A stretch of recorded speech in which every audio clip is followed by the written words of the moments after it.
ಈ ವಾಚು ನನ್ನ ಕೈಗೆ ಎಷ್ಟು ಚೆನ್ನಾಗಿ ಕಾಣಿಸುತ್ತೆ.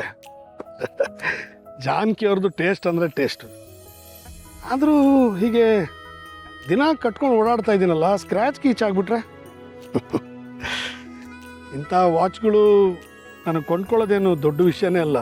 ಆದರೂ ಇಷ್ಟು ಚಿಕ್ಕ ವಿಷಯಕ್ಕೆ ನಾನು ಯಾಕೆ ಇಷ್ಟು ಎಕ್ಸೈಟ್ ಆಗ್ತಾ ಇದ್ದೀನಿ. ನಮಸ್ಕಾರ ಸರ್.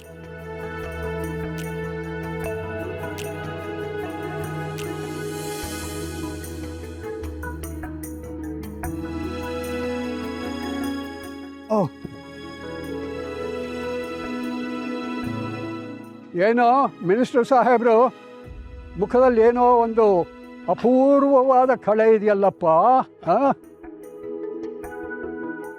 ನಮಸ್ಕಾರ ದತ್ತ ಸರ್, ಬನ್ನಿ ಬನ್ನಿ. ನಮಸ್ಕಾರ ನಮಸ್ಕಾರ. ಬರಬೇಕು. ಅಲ್ಲ ಮಿನಿಸ್ಟರ್ ಸಾಹೇಬ್ರೆ, ನಾನು ಬಂದು ಬಹಳ ಹೊತ್ತಾಯಿತು.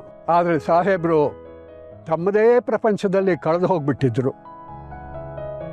ಒಂದು ಮಾತು ಹೇಳ್ತೀನಿ ಸಾಹೇಬ್ರೆ, ಈಗಿನ ಕಾಲದಲ್ಲಿ ಮೊಬೈಲ್ ಇಟ್ಕೊಂಡು ಪ್ರಪಂಚ ಮರೆಯೋರನ್ನ ನೋಡಿದ್ದೀನಿ. ಆದರೆ ನೀವು ಈ ವಾಚ್ ನೋಡಿಕೊಂಡು ಪ್ರಪಂಚನೇ ಮರೀತಿದ್ದೀರಲ್ಲ. ಹಾಗೇನಿಲ್ಲ. ಏನು ಸಮಾಚಾರ? ಎಷ್ಟು ದಿನ ಆಗಿತ್ತು ನಿಮ್ಮನ್ನು ನೋಡಿ? ಏನು ಮಾಡೋದಪ್ಪ, ನೀವು ರಾಜಕಾರಣಿಗಳು. ನೀವು ಆ ಕ್ಷಣದಲ್ಲಿ ತಗೊಳ್ಳೋ ನಿರ್ಧಾರದಿಂದ ನಿಮ್ಮ ಜೀವನ ನಡೀತಾ ಇರುತ್ತೆ.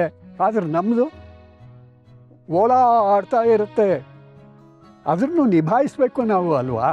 ಅಲ್ಲ, ರಾಜಕೀಯಕ್ಕೂ ನಿಮ್ಮ ಜೀವನಕ್ಕೂ ಏನು ಸಂಬಂಧ? ರಾಜಕೀಯದಿಂದ ನೀವು ತುಂಬ ದೂರ ಇದ್ದೀರಲ್ಲ. ಅದು ಸರಿನೇನು. ಆದರೆ ಈಗ ಯಾವುದೋ 2 ದೇಶಗಳ ಮಧ್ಯೆ ಯುದ್ಧ ಆಗ್ತಿದೆ ಅಂತ ಇಟ್ಕೋ, ಅದು ನಮಗೂ ಎಫೆಕ್ಟ್ ಮಾಡುತ್ತಲ್ವಾ, ಅದಕ್ಕೆ ಹೇಳೋದು. ಹೋಟೆಲ್ ಉದ್ಯಮದವ್ರ ಬಗ್ಗೆ ಮಾತಾಡ್ತಾ ಇದ್ದೀರಾ? ಕಮರ್ಷಿಯಲ್ ಗ್ಯಾಸ್ ಸಿಗದೆ ತುಂಬ ಕಿರಿಕಿರಿ ಆಗಿದೆ. ಹಾಂ, ಅದು ನಿಜಾನೇ ಅಂತ ಇಟ್ಕೋ. ಆದರೆ ಈಗ ಗ್ಯಾಸ್ ಸಿಕ್ಕಿಲ್ಲ ಅಂತಂದ್ಬಿಟ್ಟು ತಲೆ ಮೇಲೆ ಕೈ ಹೊತ್ಕೊಂಡು ಕೂತ್ಕೊಳ್ಳೋದಕ್ಕಿಂತ ಸೌದೆ ಒಲೆ ಹಚ್ತೀವಿ ಅಂದರೆ ಹಳೆ ಸಂಪ್ರದಾಯಕ್ಕೆ ಹೋಗ್ತಿದ್ದೀವಿ. ಮತ್ತು ನಮ್ಮ ಜೀವನನೂ ಹಾಗೆ. ಯಾವುದೋ ಒಂದು ಹಳೆಯದು ಸಿಗಲಿಲ್ಲ ಅಂತಂದರೆ ಅದ್ರ ಜಾಗನ ಹೊಸದು ತುಂಬ್ತಾನೆ ಇರುತ್ತೆ.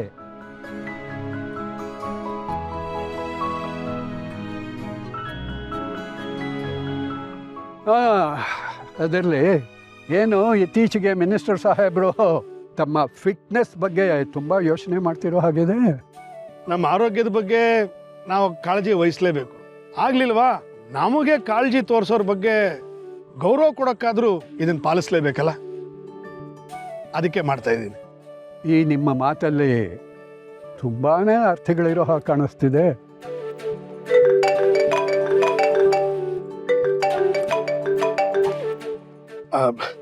ಒಂದು ನಿಮಿಷ ದತ್ತ ಸರ್, ಕೂತ್ಕೊಳ್ಳಿ. ಫೋನ್ ತೊಗೊಂಡು ಬಂದ್ಬಿಡ್ತೀನಿ.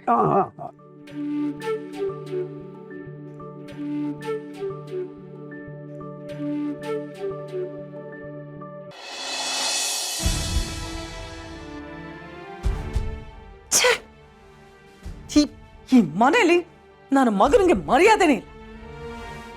ಅವನಿಗೆ ಮಾತ್ರ ಅಲ್ಲ, ನನಗೂ ಮರ್ಯಾದೆ ಇಲ್ಲ.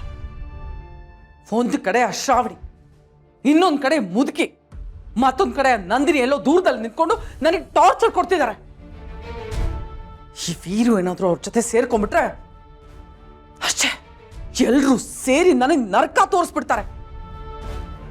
ಇಲ್ಲ, ಆದಷ್ಟು ಬೇಗ ಆ ವೀರುನ ಹಿಡ್ತಕ್ಕೆ ತಗೋಬೇಕು. ಅವನೀಗ ತಾನೇ ನನ್ನನ್ನು ನಂಬಕ್ಕೆ ಶುರು ಮಾಡಿದ್ದಾನೆ.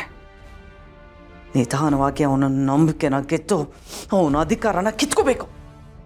ಅಧಿಕಾರ ಇರೋದಕ್ಕೆ ಅವನು ಇಷ್ಟೊಂದು ಮೆರೀತಾ ಇರೋದು.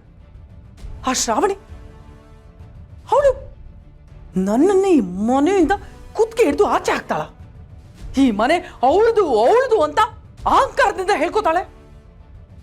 ಅವಳು ಈ ಮನೆಗೆ ರಾಣಿ ಅನ್ನೋ ಥರ ಮೆರೀತಿದ್ದಾಳೆ. ನೋ, ಈ ಮನೆ ವಿಜಯಾಂಬಿಕಾದು. ಇಲ್ಲಿ ನಾನೇ ರಾಣಿ. ಈ ಮನೆ ನಂದೇ ಅಂತ ನಾನು ಕೂಗಿ ಹೇಳ್ಬೇಕು. ಇಲ್ಲ, ಏನಾದ್ರೂ ಮಾಡಲೇಬೇಕು. ಆಮೇಲೆ ನನ್ನ ಕೈಯಾರೆ ಆ ವೀರು ಶ್ರಾವಣಿ ಇಬ್ರು ಕುತ್ತಿಗೆ ಹಿಡಿದು ಈ ಮನೆಯಿಂದ ಆಚೆ ಹಾಕ್ಬೇಕು. ಹೇಗೂ ಆ ಶ್ರಾವಣಿ ಪೇಪರ್ಸ್ಗೆಲ್ಲ ಸೈನ್ ಮಾಡಿದಾಳೆ. ಇನ್ನು ವೀರು ಸೈನ್ ಮಾಡಿಬಿಟ್ರೆ ಅವರಿಬ್ಬರು ಅಹಂಕಾರಕ್ಕೆ ಅವ್ರ ಕೈಯಾರೆ ಬೆಂಕಿ ಇಟ್ಟಂಗಾಗತ್ತೆ. ಕಲಿಸ್ತೀನಿ, ಎಲ್ರಿಗೂ ಪಾಠ ಕಲಿಸ್ತೀನಿ.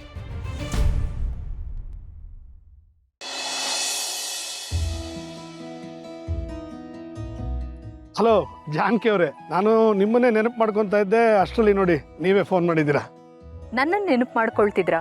ನೀವು ವಾಕ್ ಮಾಡೋದಕ್ಕೆ ಬಂದಿರೋದಲ್ವಾ? ವಾಕ್ ಮಾಡೋದು ಬಿಟ್ಟು ನನ್ನ ನೆನಪು ಯಾಕೆ? ಅಲ್ಲ, ನೀವು ಕೊಟ್ಟಿದ್ದು ವಾಚ್ ಕಟ್ಕೊಂಡು ಬಂದಿದ್ದೆ, ಹಾಗಾಗಿ ನೀವು ನೆನಪಾದ್ರಿ. ಅಂದಾಗೆ ನಾನು 5,000 ಹೆಜ್ಜೆ ನಡೆದ್ಬಿಟ್ಟೆ ರೀ. ವೀರು ಅವರೇ, ನಾನು ನಿಮ್ಗೆ ಹೇಳಿದ್ದೀನಿ, ನೀವು ಇನ್ನು ಮುಂದೆ ನನ್ನ ಹತ್ರ ಸುಳ್ಳು ಹೇಳೋದಕ್ಕೆ ಆಗೋದೇ ಇಲ್ಲ ಅಂತ. ನೀವು ನಡೆದಿರೋದು ಬರೀ 1,000 ಹೆಜ್ಜೆ ಅಷ್ಟೆ. ಅರೆ, ನನ್ನ ಜೊತೆಗೂ ನಡೆದಂಗೆ ಹೇಳ್ತಾ ಇದ್ದೀರಾ? ನನ್ನ ಬಗ್ಗೆ ಅಷ್ಟು ನಿಖರವಾಗಿ ಹೇಗೆ ಗೊತ್ತು ನಿಮಗೆ? ನಿಜ ವೀರು, ನಾನು ನಿಮ್ಮ ಜೊತೆನೇ ಜೀವನದಲ್ಲಿ ಹೆಜ್ಜೆ ಹಾಕ್ದೋಳು. ಹಾಗಿರುವಾಗ ನಿಮ್ಮ ಬಗ್ಗೆ ನನಗೆ ಗೊತ್ತಾಗದೇ ಇರತ್ತಾ? ನಿಮ್ಮನ್ನೇ ಕೇಳ್ತಾ ಇರೋದು. ಅಷ್ಟು ಕರೆಕ್ಟಾಗಿ ಹೇಳ್ತಾ ಇದ್ದೀರಲ್ಲ, ಹೇಗೆ ಗೊತ್ತು ನಿಮಗೆ? ಬರೀ ನೀವು ಎಷ್ಟು ಹೆಜ್ಜೆ ಹಾಕ್ತೀರಾ ಅನ್ನೋದು ಮಾತ್ರ ಅಲ್ಲ, ನಿಮ್ಮ ಉಸಿರು, ನಿಮ್ಮ ಎದೆ ಬಡ್ತದ ಲೆಕ್ಕ ನನಗೆಲ್ಲ ಸಿಗತ್ತೆ. ನಿಜವಾಗ್ಲೂ ನನ್ನ ಎದೆ ಬಡಿತ ನಿಮಗೆ ಕೇಳಿಸ್ತಾ ಇದೆಯಾ ಜಾನಕಿ ಅವರೇ? ಯಾಕೆ ಆಶ್ಚರ್ಯ ಆಗ್ತಿದ್ಯಾ? ನಾನು ನಿಮಗೆ ವಾಚ್ ಕೊಟ್ಟಿದ್ದೀನಲ್ಲ, ಅದು ಫಿಟ್ನೆಸ್ ಬ್ಯಾಂಡ್. ಅದನ್ನು ನಾನು ನನ್ನ ಮೊಬೈಲ್ ಆ್ಯಪ್ನಲ್ಲಿ ಕನೆಕ್ಟ್ ಮಾಡ್ಕೊಂಡಿದ್ದೀನಿ. ಹಾಗಾಗಿ ನನಗೆ ನೀವು ಎಷ್ಟು ಹೆಜ್ಜೆ ನಡೀತೀರಾ, ನಿಮ್ಮ BP ಏನಿರುತ್ತೆ, ನಿಮ್ಮ ಎದೆ ಬಡಿತ ಎಷ್ಟಿರುತ್ತೆ, ಸ್ಯಾಚುರೇಷನ್ ಲೆವೆಲ್ಸ್ ಏನು, ಪಲ್ಸ್ ರೇಟ್ ಏನು, ಪ್ರತಿಯೊಂದು ಗೊತ್ತಾಗತ್ತೆ. ಅಂದರೆ ಅಲ್ಲಿದ್ಕೊಂಡು ನನ್ನ ನೋಡ್ಕೋತಾ ಇದ್ದೀರಾ ಅಂತ ಆಯ್ತು. ಅದು ನನ್ನ ಕರ್ತವ್ಯ. ಚಚಾ, ಇದು ನಿಮ್ಮ ಕರ್ತವ್ಯ ಹೇಗಾಗುತ್ತೆ? ನನ್ನ ಆರೋಗ್ಯ ನೋಡ್ಕೊಳ್ಳೋದು ನಿಮ್ಮ ಕರ್ತವ್ಯ ಅಲ್ಲೂ ಅಲ್ಲ. ಹಾಗೂ ನೋಡ್ಕೋತಾ ಇದ್ದೀರಾ ಅಂದರೆ ಅದು ಕರ್ತವ್ಯ ಅಲ್ಲ, ಕಾಳಜಿ. ಹಾಗೆ ಅಂದ್ಕೊಳ್ಳಿ. ಒಟ್ಟಿನಲ್ಲಿ ನನಗೆ ನಿಮ್ಮ ಆರೋಗ್ಯ ತುಂಬ ಮುಖ್ಯ. ನಿಮ್ಮ ಆರೋಗ್ಯನ ಚೆನ್ನಾಗಿ ನೋಡ್ಕೊಳ್ಳಿ. ಹೋಗಿ ಹೋಗಿ ವಾಕ್ ಕಂಟಿನ್ಯೂ ಮಾಡಿ. ನೀವು ಹೇಳಿದಿರಲ್ಲ, ಅಷ್ಟು ಸಾಕು. 5,000 ಅಲ್ಲ, 10,000 ಹೆಜ್ಜೆ ನಡೀತೀನಿ. ಆಯಿತು, ಹೋಗಿ ಬನ್ನಿ. ಓಕೆ.